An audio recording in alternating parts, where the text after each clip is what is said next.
Okay, so I figure that instead of just sitting here and listening to the radio or surfing the web, I'd give you a look at my Paramilitary 2. This one is, I don't believe it was a sprint run. I believe that you can still get these pretty easily. It's a natural G10. So, like I said, I'm here waiting for my wife at Walmart, and I went on a hike today. I posted that video earlier, but I'm kind of sore. I'm not used to doing those 7-mile hikes. So I'm sitting here in the car, and I was carrying this today, so I figured I might as well give you a look at it. Now, I've had these knives before, many not configurations, but basically different blade steel and the different handles. They're very common. Like I said before, when I recommend knives to people, depending on the budget, this is the second knife I recommend after the Endura Delicas and Griptilians. I always go to this one next because it's so popular, it's so fun. This one is a great example because it's really smooth. Not all of them are like this, and I'm sure some of you that are out there that have them know that not every one is going to be this smooth. Now, after you do play with it for a while, I've noticed that they do smooth out, and they get nicer with age.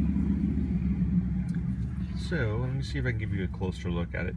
I get a lot of compliments on this one because it is that nice natural G10, so it kind of looks white sometimes gray. People always ask, does it glow in the dark? I wish it did, but no, it does not. When you hold it up to the light, you can kind of see the skeletonized liners inside. So that's kind of neat. The other neat thing about it is the steel. CPM M4. Now, between you and I'll never know the difference between this steel and the VG10. I don't use my knives in that way. I carry them because I love knives, because I like playing with them, and because I cut a box or tape once in a while. But this steel will never live up to its potential with me, and that's just being honest.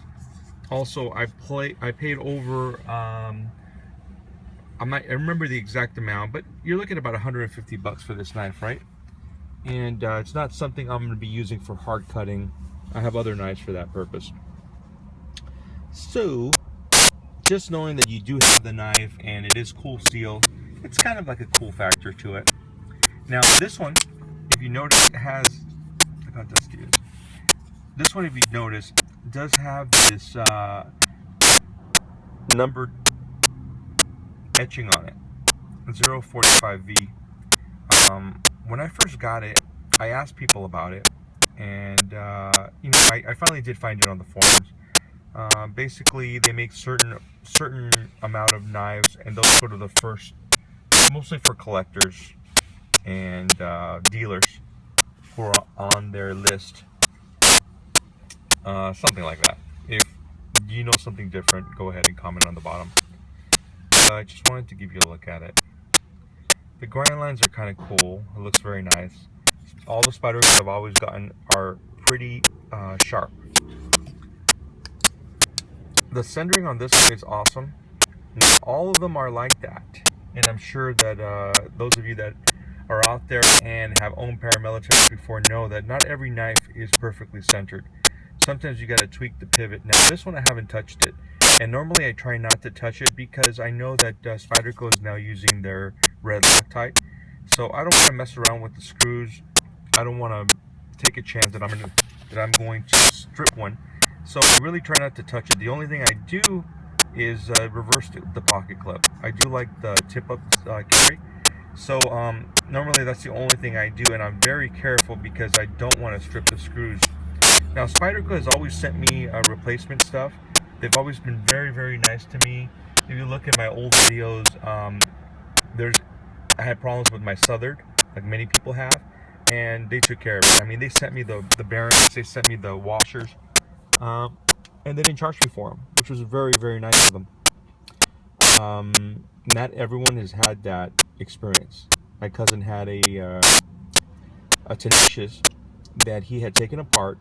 Well, obviously, as you know, once you take a knife apart from spherical, it voids your warranty. So they did give him a problem with that. But the funny thing is, he sent the knife back because he wanted the washers replaced.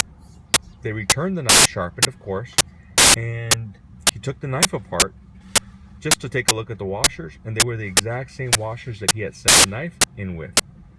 He called the company, and they kind of gave him a hard time because they wanted to know why he had taken the knife apart.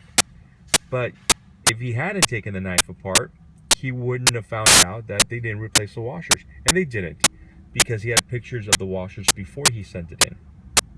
So we know they were the same washers. So I don't know if that was an oversight. Most likely was. I'm going to give them the benefit of the doubt, only because I've never had a problem with them. Anyway, so the Para 2, very classic design. I don't find it very big to be in the pocket. I actually enjoy this size knife. I carry my gun in my right side pocket, so sometimes that does interfere with my gun, and I tend to clip it on my cargo pants on the cargo pocket. So that's the only little thing I have to do. I haven't jumped on the Para 3 bandwagon yet. I think I'm going to wait until they come up with some sprint runs or some interesting colors. For now, I think I'm good with the Paras that I have. I've owned many of these different color scales and different types of steel. The only one I think I've ever had a problem with was a all blacked out one that I had, and the centering was really bad, and it was very rough.